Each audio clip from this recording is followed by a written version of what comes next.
ito pong press conference natin ito, tiniming po natin to para dun ho sa issue ng OWA Omnibus Policies. Yung anniversary po kasi nito ay September 19. Ngayon po dahil electoral period, gusto ko natin maipakita dun sa mga kumakandidato din na ano ba talaga kayo, ano ba talaga ang interest nyo, at ano ba yung kaya nyong ibigay dun sa ating mga OFWs. Kasi napakalaking sektor ng lipunan, yung mga migrante manggagawa.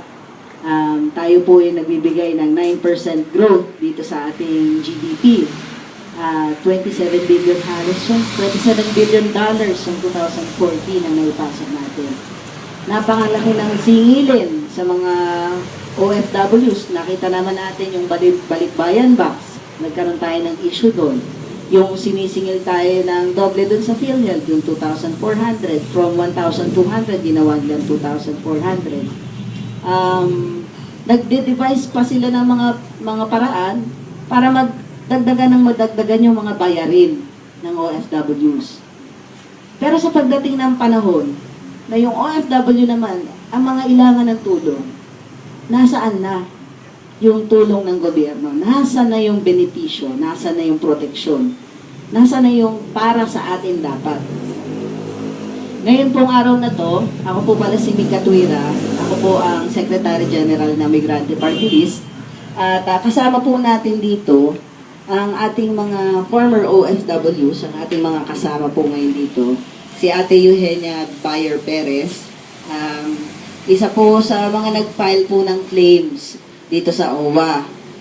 Para ho magkaroon po siya ng benepisyo at tulong na obviously naman ay kailangan po niya. Kasama rin po natin dito si Kuya Rolly Ofalsa. Siya po ay isang seaman at kasalukuyan po siyang may pinagdadaan ng medical na kondisyon.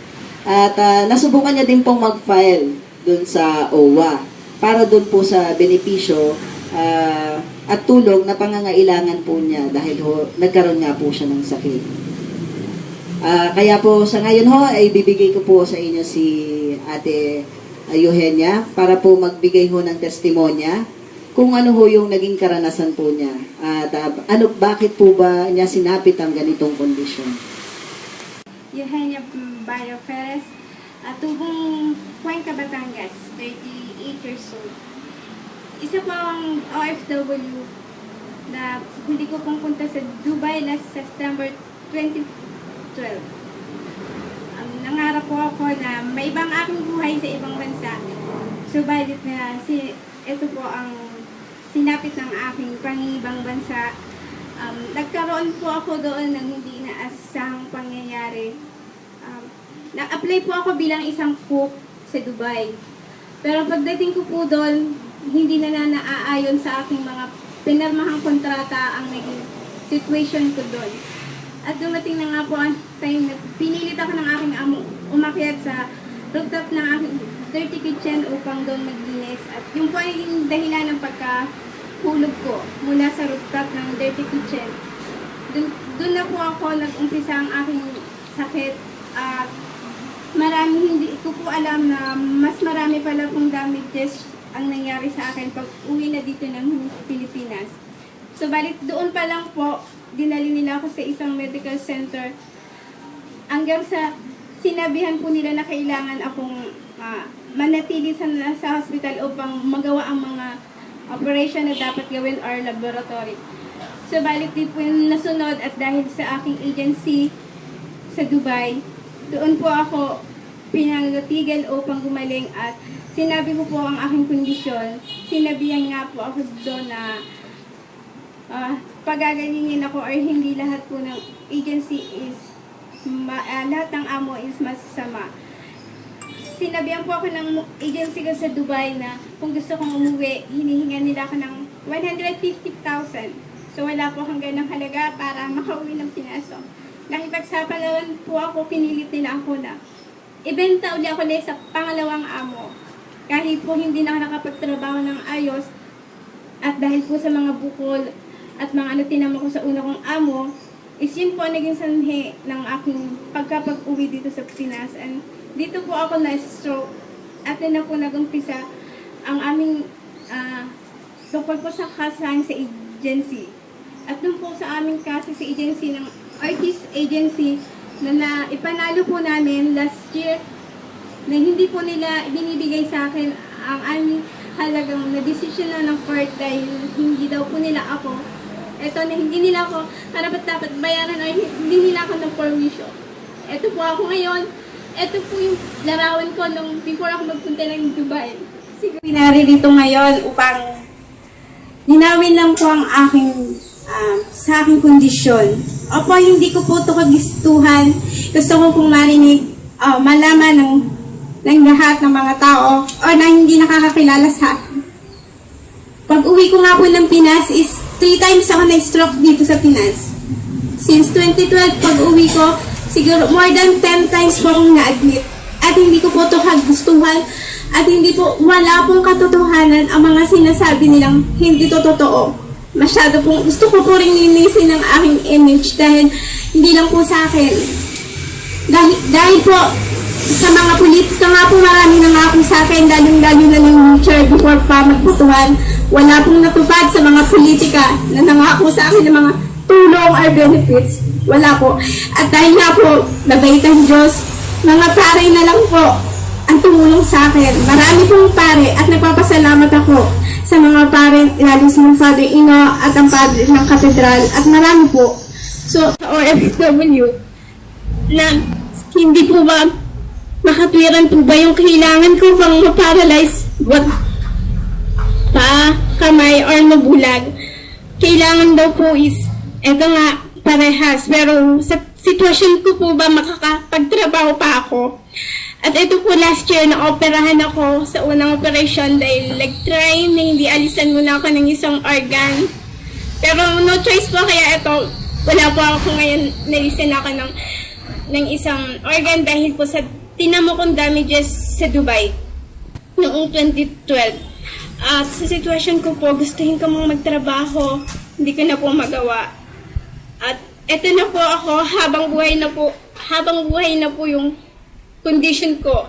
Hindi ko po ito kagustuhan at wala pong nagkagusto ng ganito.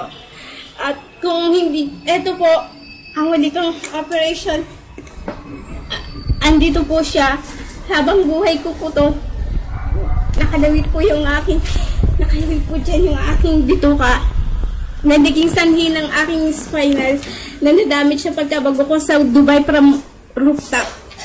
At ang hiningi lang po namin ang justice lang sa labor na naipanalo po namin sa court na ito po para sa agency. Paano po ang mga OFW na sinasabi ng isang bayani, nasan po ang mga benefits namin, or paano po yung narito po ako hindi lang para sa akin, para po sa lahat ng OFW, para po hindi lahat ng mahihirap na walang kakayanan lumaban is aapak-apakan lang. Gusto ko lang po makamit ang aming justice bilang isang OFW at ang aming po mga benefits na before po umalis is lahat na babayaran. Kasama na rin po ang aking SS na patuloy ako sa pagbabayad. Subalit bakit po dating sa claiman ng mga benefits, 2013 po ako nag-file, eto po mga style. Yung po sinasabi nilang 3 months, almost 3 years na po ngayon. Pero continuous po ang aking hulog, hindi po ako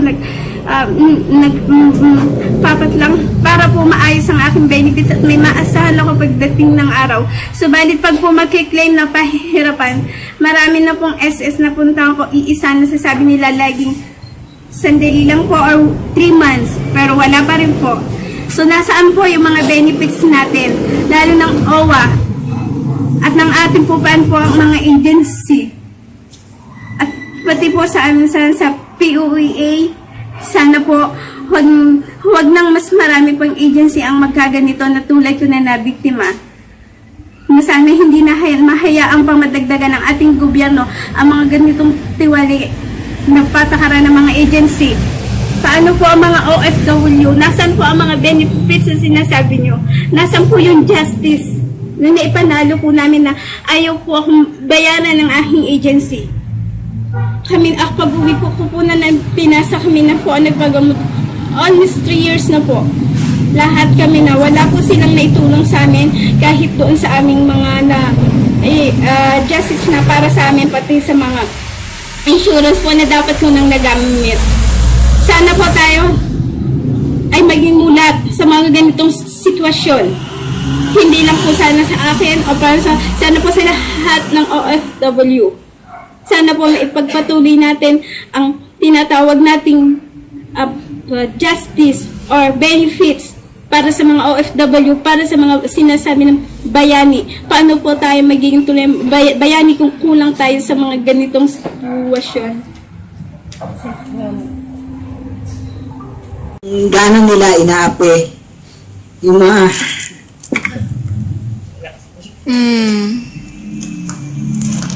yung mga bagong bayani natin. Nakikita po natin parang ho tayong pulubi pag itinatrato nila. Daig pa natin yung asong pinabayaan sa isang tabi. Pagkatapos nila tayong pakinabangan, ito ba yung igawan po nila? Ito ba yung gusto nilang nakikita? Napakahaba na ng struggle na nakuha ni Ate Eugenia. 3 taon siyang naghintay dun sa SS. SS benefits pa lang to. Gusto nga nila itong gawing mandatory sa lahat ng OFW, pero 3 taon nang nilalakad yung work beneficio. Ano pang proof ang kailangan nila para masabi nilang kailangan talaga ni Ate Eugenia? Yung tulong, yung serbisyo, yung benepisyo, na sila naman, talaga namang hindi nagkulang yung mga OFW natin. Ganito ba yung inaasahan natin na proteksyon? Ganito ba yung inaasahan nating serbisyo? Pagkasingilon, pagkabilis-bilis, hindi pa sila nakontento, nag-iisip pa sila ng mga eskema para lalo pa tayong kaltasan, lalo pa tayong hututan, lalo pa tayong pigain. Pero pagdating mo sa pagbibigay na, nung kung ano yung dapat, pahirapan, makunat pa sa dilekoy, kung sinasabi nga nila. Hihintayin pa ba natin na marami pang kagaya ni Ate Eugenia ang mamroblema doon sa pagkuha nila ng para lang sa kanila? Yun nga yung sinasabi ni Ate Eugenia. Hustisya para sa lahat ng OFW na pinagkaitan, pinabayaan ng gobyerno natin. At ito yung sinasabi natin dito sa OWA Omnibus Policies. Dahil itong OWA ay isang ginawa nilang ahensya para mabigyan ng proteksyon yung OFW. Nung dati, $25 ang iyong i-contribute, lifetime ka na. Hindi mo na kailangan mag-isip na mapapaso yung insurance mo. Pero ngayon, dahil doon sa OWA Omnibus Policies, kinakailangan per contract, magbabayad ka ng $25. Kailangan ay tuwing lalabas ka noon, magbabayad ka ng $25. Wala missing kung daging na ipinasok na pera ang gobyerno doon sa OWA. Pondo ito ng OFW. Pero nakita natin kung paano ipinagkait kay Ate Eugenia. At naririto naman po si Kuya Rolly din, isa po siyang seaman. Di ba sinabi natin, per contract, $25 yung contribution. Ibig sabihin, si Kuya Rolly ay ibang kondisyon. Dahil siya ay seaman, mas mabilis ang kontrata niya. Every 9 months, nagre-renew ka Kuya, no? Yung po naman sa inyo, ang ikwento ninyo dun sa amin. Ano po yung naging karanasan niya dito sa OWA? Nagtrabaho sa Saudi ng 3 kontrata, so bali 6 years. Ako po ay na-diagnose noong 2014 August colon cancer stage 3 nung ako'y kami nasa Split, Croatia. So nung bumalik ako ng barko at yung kasing finding ng doktor iba yung language nila, so kailangan pang ipa-translate sa English yung result. So nangyari, kinabukasan ko pa nakita yung aking result. So sabi ng doktor, magpahinga ka na lang. So 1 week pauwi ka namin. So nag-decide na ako umuwi ng August 31. So September 18 nung ako yung operahan sa colon. At awa ng Diyos, yung pong principal namin, sinagot yung medical ko, pati na rin po yung 6 session na chemotherapy. Subalit, yung pong 6 session chemotherapy hindi po natuloy. Kumbaga, nag-lapse daw po kasi yung aking yung pong tinatawag na sa POA contract, meron pong tinatawag na 120 days na medical, So, nag-lapse po siya, inabot po ng 4 na session lang. So, bali po yung dalawa, pinasagot na sa akin ng principal ng insurance. Ang una kong naisip mo, meron mong nakapagsabi sa akin na subukan mo pumunta sa OWA, baka merong mahingan ka ng tulong, lalo na sa medical mo. Kasi nga, ang isang session kasi, nung sinasagot pa ng kumpanya, ng principal, ay umaabot ng 80 to 90,000 per session ng chemotherapy ko. So sabi ko, saan ako kukuha po ganun kalaki? So nung dalawang session na yun na natitira sa akin, sinagot ko yun, hingi ako ng tulong sa OWA at nung ako'y nandun na, at nakausap ko nga yung, hindi ko alam kung sino siya, no? Ang sabi niya sa akin, hindi raw work-related yung nakuha ko sa barko. So, bali, naglumo ko, nawalan ako ng tiwala sa kanila na gano'n pala. Yung palang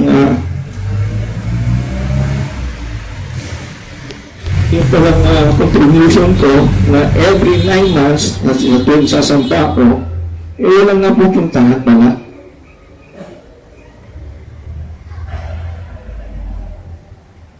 So, umuwi ako ng walang napala sa OWA. Sa tulong na ng mga kapatid ko at mag-anak ko, natapos ko yung session.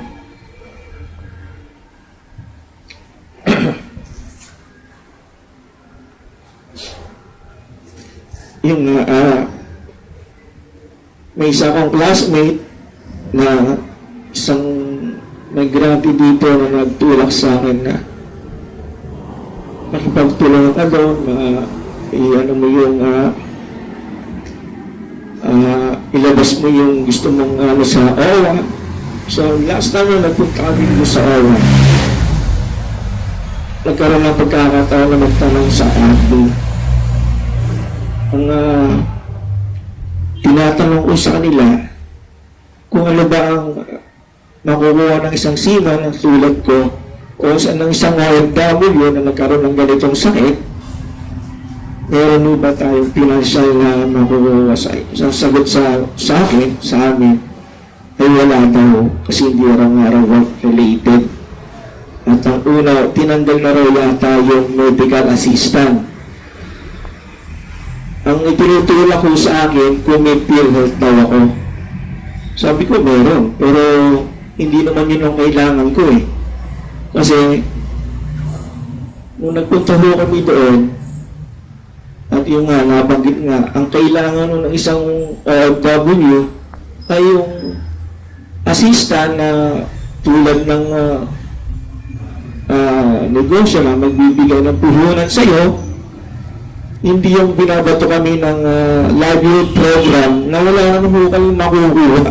Kumbaga, ibibigay lang sa iyo yung training mo at ipag-training ka sa ganitong na wala ka malang pera na pangahawangan sa kanila.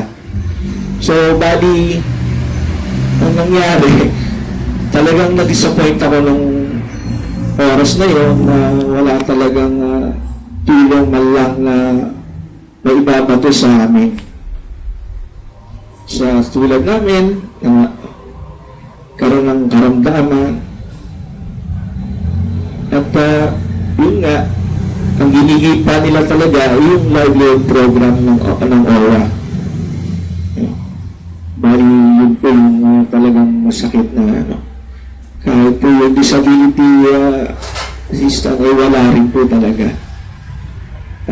Yun po ang inaan nila, yung PhilHealth na ipinisinusulong nila sa OFW. Tama po yun, sinabi ni Kuya, na ang pondo natin na binabayaran doon, $25. Nung araw, kasama sa mga benepisyo na makukuha natin yung General Financial Assistance. Ibig sabihin, pag nagkaroon ng emergency yung OFW o yung pamilya ng OFW, kung iyan ay binaha, nasunugan, o kung ano mang emergency, nakakapagbigay sila automatic ng 10,000. Dahil doon sa OWA Omnibus Policies, nawala yon. Yung Medicare, under din yun ng OWA. Kasama yun sa binabayaran natin na $25. Tinanggal din nila yon. Kaya walang medical benefit si Kuya na nakuha. Legal Assistance Program, Repatriation Program. Ito po yung pondo na ibinibigay nila pagka nangangailangan ng pagpapauwi yung OFW o kailangan nila ng abogado. Ngayon nakita natin sa budget ng 2016, wala tayong Legal Assistance Fund. Wala nang tulong na makukuha yung mga kababayan nating napahamak sa ibang bansa. Ang tanong doon, nasa na yung pera? Nasa na yung pera namin? Na kanina sinasabi ni Kuya, ina-encourage nila tayong kumuha ng starter kit ng negosyo. Ito'y worth 10,000, pero hindi mo makukuha yung pera. Kung hindi mga manicure set, groceries, ito yung makukuha nyo. Ang kailangan ng tao, ng mga OFWs dito ay yung livelihood. Pero ang team natin dito sa starter kit nila, ito yung ginagawa nilang tungtungan para makapagpautang ng pera dun sa OFW. Yung pera natin, uutangin natin sa kanila, tapos babayaran natin ng tubo na sila rin na makikinabang. Asan na yung pondo ng OFW? Sa 6,000 umaalis araw-araw sa $25, nasa na yung pondo na kailangan ng OFW pagka sila ay nagkaroon ng problema? Kaya nga sinasabi natin, itong pondo ng OFW ay hindi natin alam kung saan napupunta. Ang demand natin bilang migrante, ang demand ng OFWs at kami sa Migrante Party List, kailangan ng full audit ng COA. Dito sa pondo, saan ba napupunta ito talaga? Kagaya ni Ate Eugenia, kagaya ni Kuya Rolly. Marami pa, may kasama pa silang nag-file para sa benefits of claims. Higit 100 na sila ngayon na nagpa-file ng claims na to. Nasa na yung pera nila? Kailangan natin ng full audit dahil nakita na natin kung paano nilustay ng gobyerno ang pondong ito. Noong panahon ng 2011 na nagkaroon ng gera sa Lebanon, nag-release sila ng pondo ng 150 million para i-repatriate o pauwiin yung 6,000 OFWs doon, pero ilan lang napauwi nila? 1,000 lang. Nasaan na yung the rest? Noong nagkaroon din ng panahon ni Gloria Arroyo, nagkaroon ng kaguluhan sa Iraq. Ang sabi nila, magpaparepatriate din sila. Iraq, Afghanistan, magpaparepatriate sila, pero wala tayong nakitang OFW na nai-repatriate nila. Ang ginamit nila doon ay OWA funds. Nasa na ito? Hanggang sa ngayon, hindi pa rin nakikita ito ng mga OFW. Saan yung ginagamit yung aming pera? At dahil dito, kasabay pa yung mga dagdag singilin sa atin, kasabay pa ng mga panghuhutot nila sa atin, nag-decide na talaga tayo na sa bukas, September 18, kailangan magkaroon ng malaking pagkilos. Babawiin natin yung para sa atin. Hindi na tayo dapat manahimik. Hindi na tayo dapat manatiling nakaupo habang dinudusta nila yung kalagayan natin. Habang ginagawa nila tayong mga pulubi na nakikiusap para kunin natin yung atin talaga. Kaya ho, lahat po ng mga kasama, lahat po ng OFWs, tinatawagan po namin kayo na makiisa po tayo, ipaglaban natin ang ating karapatan. Ipaglaban natin yung hustisya. kailangan natin itong makuha. Hindi lang para sa kay Kuya Rolly o kay Ate Eugenia. Kay Ate Eugenia. Hindi lang para sa kanila, kundi para sa lahat. Para dun sa 6,000 OFWs na lumalabas araw-araw. Para dun sa 15 milyon na OFWs na nasa labas ng bansa ngayon. Yun po, marami pong salamat sa inyong pagdalo. At inaasahan po namin na bukas po ay makakadalo po tayo sa OWA alas 10 ng umaga sa tapat po ng OWA dito po sa may Harrison. Maraming po salamat.